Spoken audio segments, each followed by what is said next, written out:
February. It's a little rainy. It's a little cold. And there's lots of mud on the ground. But despite this, there are some signs out there that spring is not too far away.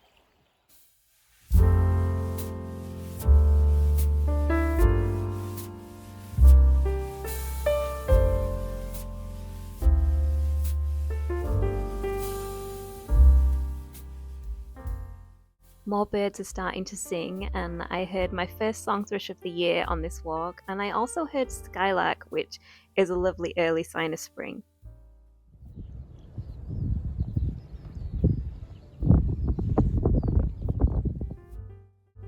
I used to find it difficult to look for painting inspiration in the rain.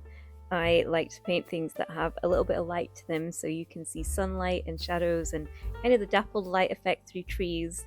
And obviously, on an overcast day or where it's really rainy, then you don't really have that to work with. And so I did wonder if that would be something I would struggle with for today's painting. But after doing some of these Artist Diaries paintings, I'm realizing that you can still make a nice atmospheric painting whether it's overcast or not. And after all, we're in England, so the chances of the sun coming out anytime soon are probably pretty slim. If I never painted overcast rainy days, then there's a good chance I would not paint very many landscapes. One thing I wanted to try and paint this week was an animal of some kind. I've done a lot of landscapes recently and I am enjoying that, but I do like to paint a variety of things, and it's not often that I get close enough to be able to take decent pictures of animals, livestock, or wildlife to be able to paint them. And so I wanted to make the most of the fact that there seem to be plenty of creatures around on this quest for painting inspiration.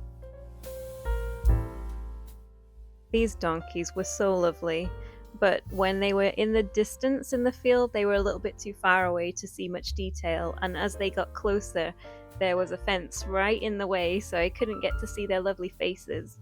It was an option. I thought maybe I could include one in the background of a landscape, but I didn't think that I could do a painting just of the donkey itself. But fortunately, my options didn't end at the donkeys. There were plenty of other animals on this walk, and I ended up being pretty spoilt for choice. These horses were so close. They were definitely a contender for this week's painting, and it was a difficult decision. I was on the fence. I wasn't sure whether I would paint these or whether I would paint the animal that I ended up settling on. But either way, it was nice to have this footage because regardless of whether I was going to use it for this week's painting, it will still be useful for other paintings later on down the line. It's always nice to have my own reference material. When I first started, I spent a lot of time painting from royalty-free photos or from friends' photos, and I'm gradually switching over to painting from my own reference material, so this will definitely be useful.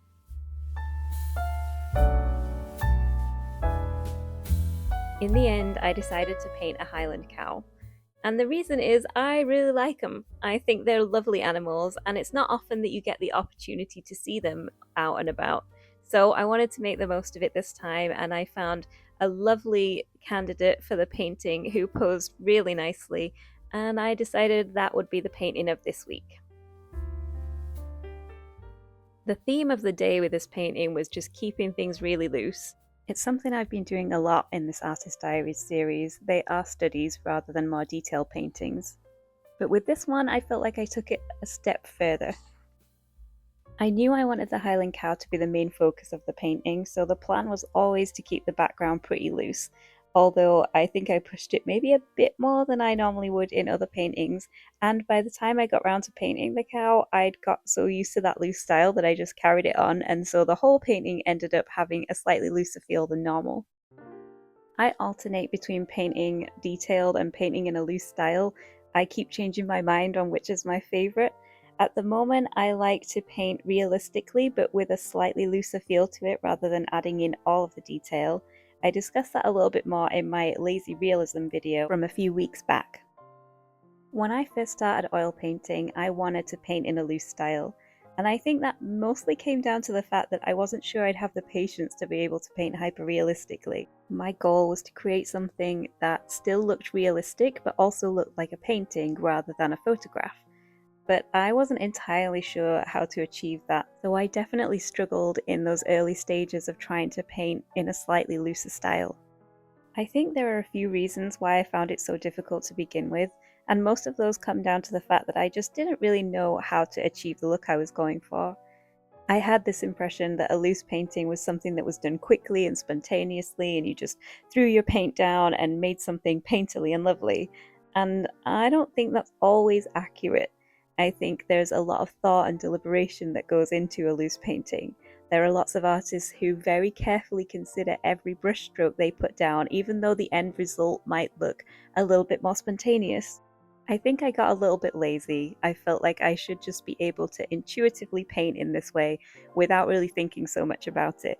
But I was so focused on getting the style right that I didn't really consider any of the technical aspects of painting, like getting color theory right, or thinking about values, or tones, or perspective, or drawing. It was all about those quick and simple brush marks. Style was prioritized over everything else, and the paintings weren't as successful as they might have been otherwise. Another mistake was that I was a bit heavy-handed with my paint application. Again, this was down to not really understanding how you could create a loose painting. For me, I felt like it should all be done a la prima in one go, one layer, and so I would apply my paint very thickly to cover the canvas, believing that I wouldn't be going over it too many times, so I should make sure I had good coverage the first time around. But because I was new to painting, then those early brush marks weren't always the right ones. And sometimes I didn't get the colour right, or sometimes I made a mistake and I needed to correct it. But the paint was so thick it was really difficult to do that, so I ultimately ended up making a bit of a mess. My next issue with painting in a loose style is that my brush marks all ended up looking pretty much identical. In an attempt to avoid adding unnecessary detail, I stuck mostly to large flat brushes, and that was it. But all of my brush marks ended up looking very squared off and very flat, and there were lots of hard edges as a result. I'm not saying that I dislike those paintings because they ended up with quite a distinct style that I enjoyed, but the point was that wasn't really the style I was going for in the first place. And once I started painting in that way, it was really hard to undo those habits. I got so used to painting with those flat brushes that I hardly used anything else.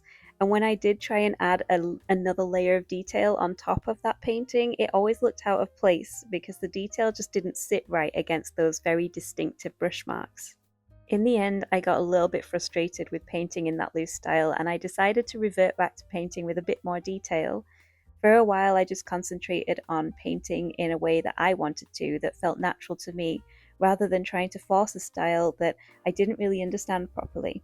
And I think it was actually by doing that and by reverting to painting with more detail that I ended up understanding a little bit more about painting, so that when I did come back to trying loose painting styles again, I was a little bit more successful. Instead of focusing on style, I concentrated on trying to make the best painting I could at the time, trying to get the drawing exactly right, thinking about the colors ahead of time, working in layers, trying to make it look as realistic as possible.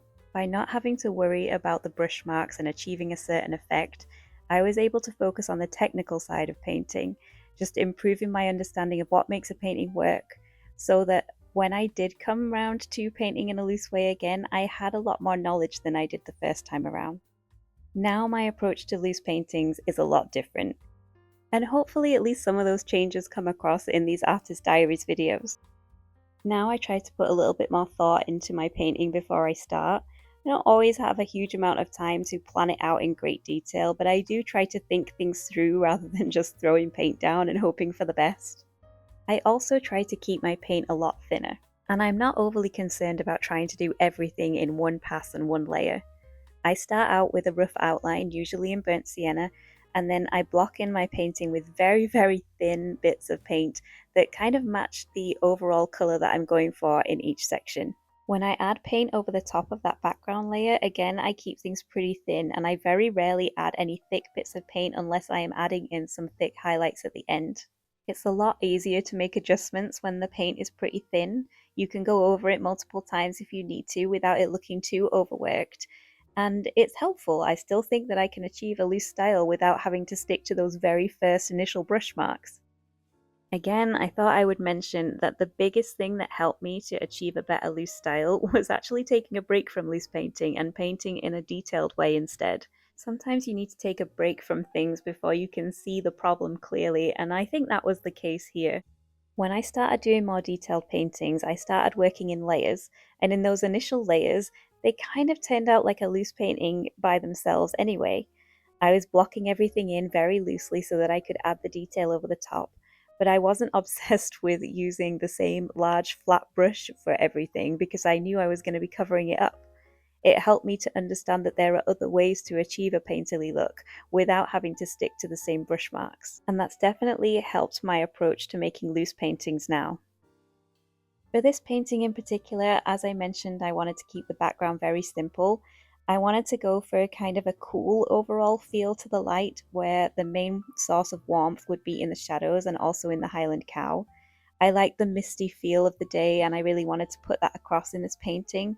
I didn't add a lot of detail in the foreground, I just kind of indicated where the grass was. And besides adding in the outlines of a few trees, I really didn't do very much more with the background. I focused most of my attention on the Highland cow, although I still tried to keep that fairly loose as well. I still have a long way to go before I am completely confident in painting in a loose style, but I definitely feel like there's an improvement to where I started years ago. Over time and with practice, I think I am gradually building up a stockpile of knowledge that is helping me with these paintings, but it's not a quick process, and it's important to also enjoy the journey. There's always going to be the opportunity to improve, but for now, I am happy with where I'm at. And I'm also happy with how this painting turned out. I think some elements of this work because of the scale of the painting. This is 6 by 8 inches as usual, and I think being that size means that the loose feel really works with this painting. If it's any larger, then it might look a little unfinished in places, but on this scale, I think it comes together pretty nicely. I liked the contrast of the red and orange in the Highland cow in comparison to that blue-green in the background. And I also like the overall misty feel. I feel like that kind of captured the atmosphere and what it was like on that day. I hope you've enjoyed seeing this painting come together as well and that you've enjoyed watching this video. Thank you very much for taking the time to watch this, and please leave any feedback underneath. It's always lovely to hear your comments. We are working our way through the seasons, and so hopefully I will soon have some springtime videos to share with you. But until then, thanks so much for watching, and I'll see you next time.